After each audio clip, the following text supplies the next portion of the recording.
Hey folks, welcome to DocTalk. Dr. Dan Thomson here, and I'm tickled to death that you joined the show. We have Dr. Chris Reinhardt. We're going to talk about wintertime nutrition and water management for beef cows, for feedlot cattle. It's an important subject, something I hope you stick around, and more right after the break.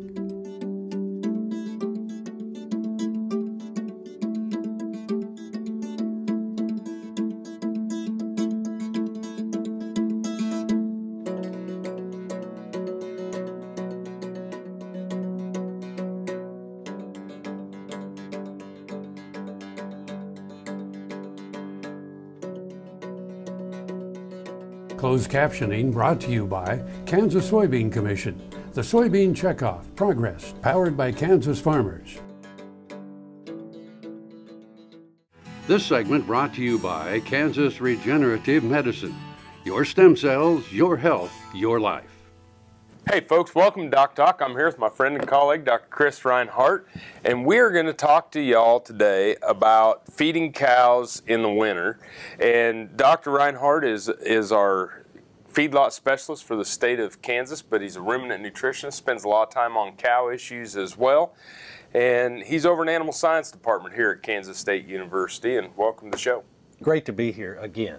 Thank you, Dan. Well, Dr. Reinhardt's one of our staples, him and Dr. Apley and Dr. Lubers, but we have a good core nucleus here at K-State that does a lot of work together. And if you're ever in town, come visit us. Manhattan, Kansas, the Little Apple. But let's talk about these cows. And one of the things that, you know, we always jump right to feed, but providing good quality water source is important as well. We always say water's the #1 nutrient, and they need it every day. A high volume and a high quality. Yep, and I think it's important for people to understand that cattle will consume 3 times their dry matter intake in water intake during the fall, the winter, and the spring, and during the summer they go to 5 times their dry matter intake. So it's... In the summer we could do 3 shows on water. It's so critical. But yes, during the winter, maybe we take it for granted because it's cool, but they still need a lot of water to help process all those nutrients. Right, and I think that, you know, it's one of those things, whether you're using pond systems and keeping ice chopped, or looking at the different types of water tank systems that are out there, I think it's really, really important. And even the erosion around ponds, if you don't move, if you're chopping ice, you know, you can keep the animals coming to one point, but you better make sure that's a point where you want them to come and get the water. I like how you led out. We tend to focus on nutrition, on the feed side, but the water is absolutely critical. Yeah, if we don't have proper water intake, we can come into some metabolic problems and some limited intake problems that are going to cause us issues down the road, and specifically with what we're going to get into with the nutrient quality. I'm afraid you've seen some of these things firsthand, haven't you, Doc? Well, yeah, we have seen, whether it's different types of water tanks, you know, that we don't prepare the animals or train the animals properly to use those, or whether it's making sure that we have the adequate natural water supply.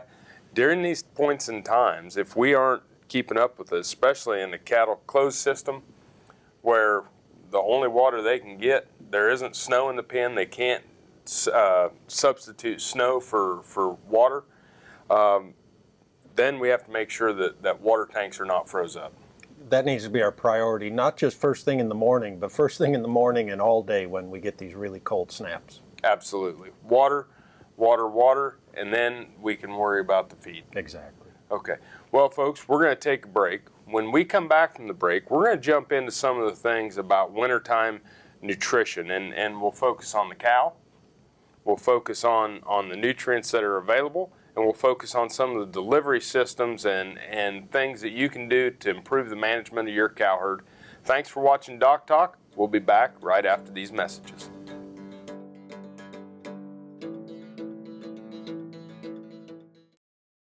This Meet the Future Veterinarian is brought to you by Zuprevo. Choose confidence. Choose Zuprevo for BRD treatment. Tyson Beyer, a student at the University of Saskatchewan, recently received an AmStut scholarship. As a fourth-generation rancher raised on a cow-calf operation, Tyson grew up in the cattle business, and it was natural for him to pursue an education in bovine medicine. After graduation, he plans to work in a large animal practice, then move into bovine reproductive technologies.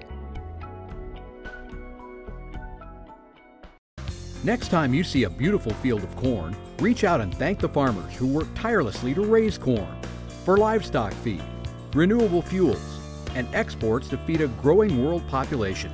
The farmers on the Kansas Corn Commission work for Kansas Corn with grower-funded checkoff dollars that support foreign and domestic market development, research, promotion, and education to expand opportunities for Kansas farmers. To learn more, visit kscorn.com. To see this show and past episodes of Ag AM in Kansas, go online to agaminkansas.com. DocTalk, brought to you by Santa Fe Trail Meats in Overbrook, or visit us online at sftmeats.com.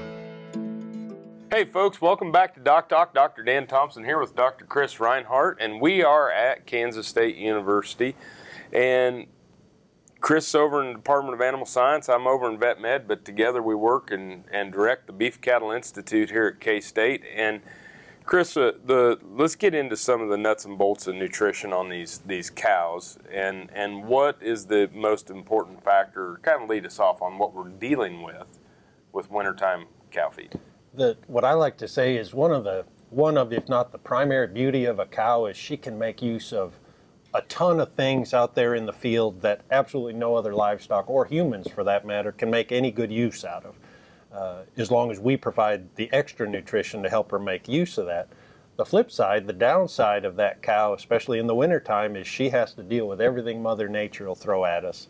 And we've got to, just like we talked about on the water, we've got to be aware of when weather changes, and that sagebrush and scenery that we've been counting on for maybe weeks or months at a time is not going to be enough. So really what we're, the old Einstein energy is neither created nor destroyed really is into play here with these cows, because we're going to take energy out of the field and put in these cows, but the cows got to put it right back out to cope with their environment. When we get these cold snaps, and especially if we get cold coupled with precip, we've got to take care of that cow, and that means we've got to get some extra energy out there to her. So let's run through, what are some of the ways that we, obviously body condition score is one of those that I use when I go out and examine cow herds and look at cow herds for nutrition status, and heading into that fall or into that winter. I'm assuming you do as well. One of the challenging things about nutrition is, for the most part, we can't look at a cow or a calf and know exactly what their nutritional status is in general. But when it comes to energy status, body condition score is the closest thing we have to a dipstick, that we can look at a cow and know exactly how far up or down she is on energy. So where do we want these cows to be at, and at what time of the year? What I like to say is, by the day she calves, we want to be able to see no more than 2 ribs showing first thing in the morning. 2 to 3 ribs showing first thing in the morning is what we call a condition score 5. And that's the bare minimum we'd like her to be in if we expect her to cycle back and settle on time during the breeding season. So really it's keeping them at a 5 when they calve, so that by the time we come back in 90 days to rebreed, that animal's at a physiological state in which it's normal, going through normal estrus. Energy is probably the #1 limiting nutrient for cyclicity, for fertility. If she reads that she just doesn't have enough energy to both lactate and take care of that calf and cycle back, first thing to go is going to be reproduction. Okay, and the last thing we want are the open heifers or open cows coming back out of that. Let's take a break, and when we come back, let's talk about some of the energy supplementation and practices that we can impart. You're watching Doc Talk. Thanks for being here. More with Dr. Chris Reinhardt on cow nutrition in the winter when we return.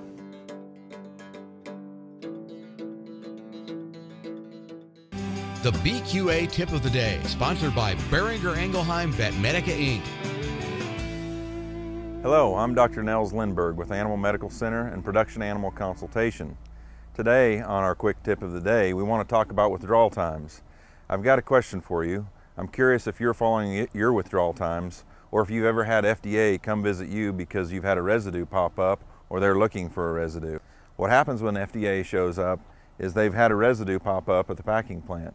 And from there, they just work their way down the line trying to find out where that drug was given and who didn't obey the law and obey the withdrawal. So it's vitally important as a producer that you keep very accurate records, handwritten records, or computerized records so that every drug you give, you have the withdrawal established.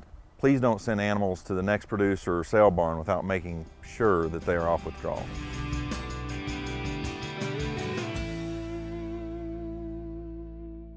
Grain sorghum is one of the most important cereal crops worldwide, and Kansas leads the nation in its production.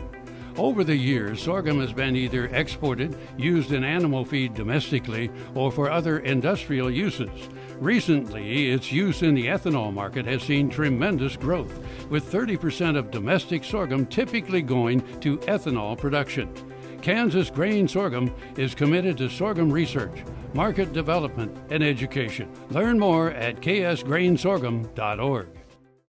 Broadband has become as important to us as highways. That is why DocTalk is teaming up with NTCA, the Rural Broadband Association, and rural broadband companies like Blue Valley Telecommunications in fighting for quality broadband access through the program Smart Rural Communities. I don't think we have any idea what's coming in the future. I couldn't have imagined 5 years ago what we're doing today. So in 2 years, I would guess there's things we can't imagine that we're going to be doing.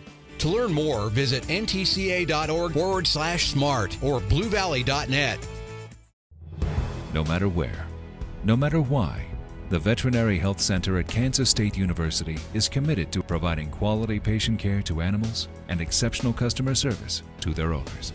From routine checkups to emergency and specialty care, our world-renowned specialists and experienced professionals are here to discover, to teach, and to heal. Let us know. How can I help? How can we help?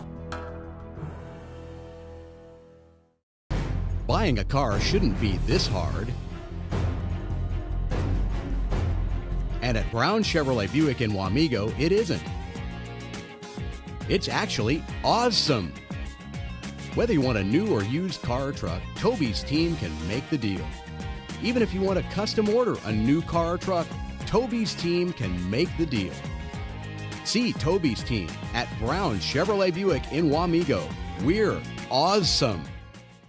Soil is the life of a farm, and for 25 years, SureCrop Liquid Crop Nutrition has helped growers produce abundant quality crops while preserving and improving the soils they steward. SureCrop offers complete soil and plant analysis with cropping recommendations, delivery direct to your on-farm storage, and quality crop nutrition custom blended for your field. Choose SureCrop for the assurance of excellence for your soil. Call today or visit their website for more information. To see this show and past episodes of Ag AM in Kansas, go online to agaminkansas.com.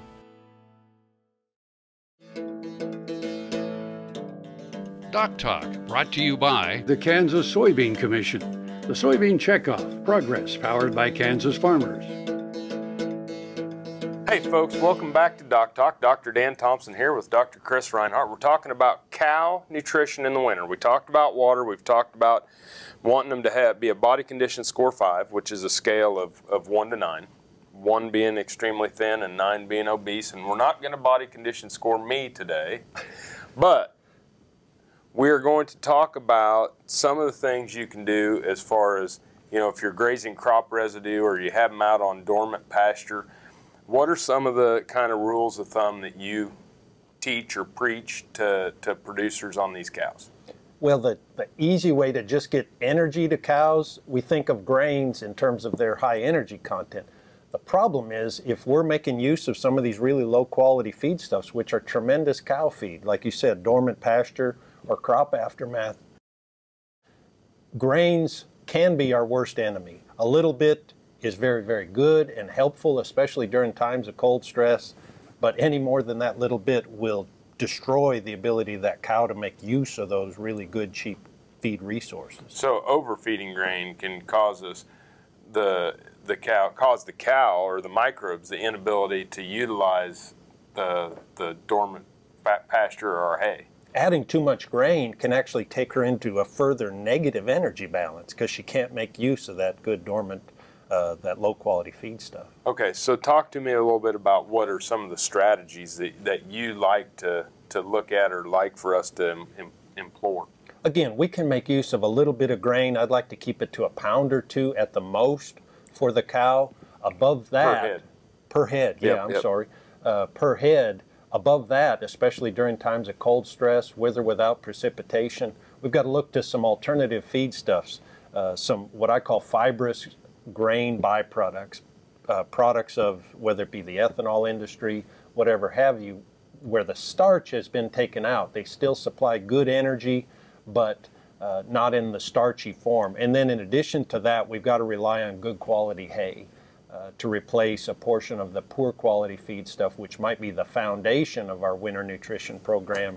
But when it gets cold, they need more energy. So good quality hay, look for something that doesn't have as much starch like the byproducts. And so wet, dry distillers, does it matter? It doesn't matter. Whatever you have available and can get use of. Okay, and then if you're going to supplement corn during some of these cold snaps or times, then make sure no more than a pound or two per head per day. A little is good, a lot will kill you. Yep, and then, the other thing is that we forget about is the dominant cow or that boss cow, and so spreading it out, supplying bunk space, I know it's not cheap, but it's something that can help all cows receive the nutrition if you give them space and spread out that grain or that supplement. You bet. Feeds are really our #1 cost item on a cow herd. Let's make best use of them. Okay. Well, let's take a break. When we come back, let's talk a little bit about, some of the check marks during the year that we want to be at on these cows, and make sure you work with your local nutritionist and veterinarian on these issues. We're going to take a break. After the messages, we'll be back to talk more about winter cow nutrition with Dr. Chris Reinhardt. You're watching Doc Talk. Thanks for joining us.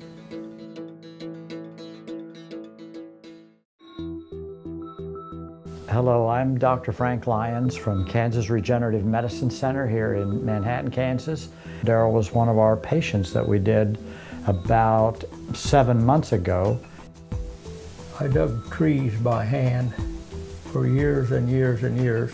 In the process, I wore out my rotator cuff. But when I learned about this process, I thought if there's a way to get rid of this pain, then I want to do it. So we did it and it worked. And I'm not going to go out and dig trees with a shovel anymore, but I can do the things that I want to do now. Well, it's been very gratifying to help people with their painful joints and other entities, and it's been especially gratifying to be able to help people who I know and have worked with and known for many years.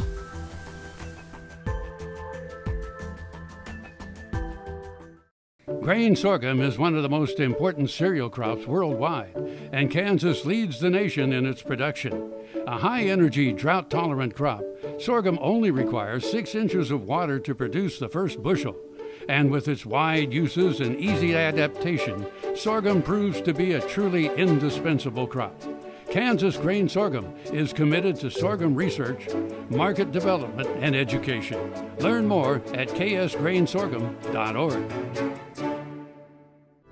Healthy cows start with the new hired hand automatic livestock sprayer. Rancher invented to provide an efficient alternative to pour-on and injectable parasite management systems. The portable design allows cattle to treat themselves head to hoof. Strategic device placement with pass-through activation technology takes the stress out of parasite treatment for cattle and the rancher. Get the new hired hand for yourself or become a distributor. Visit cowsprayer.com. The new hired hand makes healthy cows easy. Here's another gardening tip with Annette Jackson from Jackson's Greenhouse. Fall is a great time to plant perennials, trees, shrubs, and bulbs. Root development occurs with the moist and cool soil conditions, which means better growth next year with less watering and maintenance. The use of mulch on all plantings helps protect from freezing, thawing, and drying out. Let Jackson's help with your next planting. Jackson's top quality fall bulbs for spring blooming have arrived. Always plant the best bulbs for bigger, better blooms. Jackson's Greenhouse has what you need today. Kansas Farm Bureau, the voice of agriculture, represents grassroots agriculture. The state's largest and most powerful farm organization stands up for its members through leadership development, agriculture education, legal defense, environmental advocacy, farm safety, and risk management. Members also enjoy money-saving benefits. To join our organization today or to learn more, go to www.kfb.org or find us on Facebook and Twitter. Valley Vet Supply is devoted to providing information and professional quality products at reasonable prices. Valley Vet Supply. Kansas Farm Bureau, the voice of agriculture. To join today or for more information, go to kfb.org or find us on Facebook and Twitter. Folks, welcome back to Doc Talk. I'm here with my friend, Dr. Chris Reinhardt. We're talking about cow nutrition in the winter. Now, Chris, we were talking during the break. I want to get right to this. Come 1st November is when we pregnancy check our cows, and probably while we're over the top preg checking, we're hollering out body condition scores. Talk to me a little bit about that as a check mark or as a time of year where we've got to make some decisions. Yeah, Doc, for spring calving cow herds, that preg check time, late fall, is the ideal time to get a really good handle on your entire herd. And here's why. If the 1st of November, we're 3 or 4 months out from the day the first cow drops her calf, we've got 90 to 120 days to make up any lost ground. So if we're looking at that cow herd and we see a number of condition score 4 cows, what's 4? Is where I can see 4 to 5 ribs clearly visible first thing in the morning before she's got a belly full of feed. And we can make these things complicated, but they're really not. If I can count 4 or 5 ribs, she's under condition. But I've got time to make up that extra condition. And a body condition score is about 90 pounds on a cow. So Exactly. Going from a 4 to a 5, we got to put 90 pounds on that cow. So if we got 90 days to calving, we've got 90 to 120 days, a pound a day that cow needs to gain while gestating. And she's not going to get that on crop aftermath and a little bit of protein. We're going to have to add some extra energy for those cows that are under nutrition. So then let's talk about, okay, so there's a strategy of, and if we don't get it done by December, or if we haven't recognized it until January, we're too late, right? You really got to have the time back there at November. We're too late to catch up a full body condition. We're not too late to make up some ground, but it's going to be really hard to put 2 or even 3 pounds a day on some of these cows. It's almost impossible. Another thing when we were talking during the break, you said a good strategy for producers is if, you know, the cows are, if you have some skinny cows in the herd and you have the fat boss cow, behavior can make these situations worse. So what are some things we need to do? That may be one reason we do have skinny cows and fat cows, is just the dominant cow is getting 2 or 3 times what she should be getting for supplement. And the best strategy is to isolate these thin cows, these underfed cows, and give them a better opportunity to compete. The question that always comes up is, are you then going to create welfare cows that I have to feed every winter? And the answer is probably yes. But through good record keeping and understanding, well, I have to feed this cow every year. Maybe she needs to have her calf, maybe even wean her calf, and then move her on down the road. But without records, we have no way of knowing. Right. So keeping good records, management, knowing your cows, body condition score is a key to understanding what kind of supplementation program you're going to have. Anything else? Well, I'll just reiterate. Body condition scores as close as we have to a dipstick. Well, folks, thanks for joining us today on Doc Talk. And Chris, thanks as always for you being here and sharing your knowledge with us. If you want to know more about what Dr. Reinhardt and I do here at K-State, you can find us on the web at www.vet.ksu.edu. Remember, always work with your local veterinarian or your local nutritionist on issues such as this. I'm Dr. Dan Thomson. You've been watching Doc Talk. We're sure glad you joined us, and I'm going to see you down the road.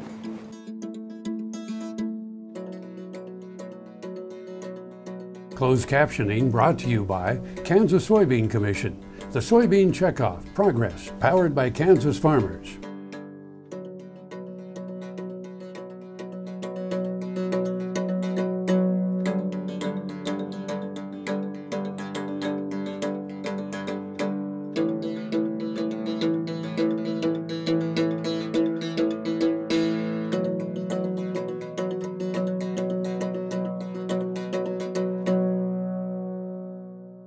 To see this show and past episodes of Ag AM in Kansas, go online to agamInKansas.com.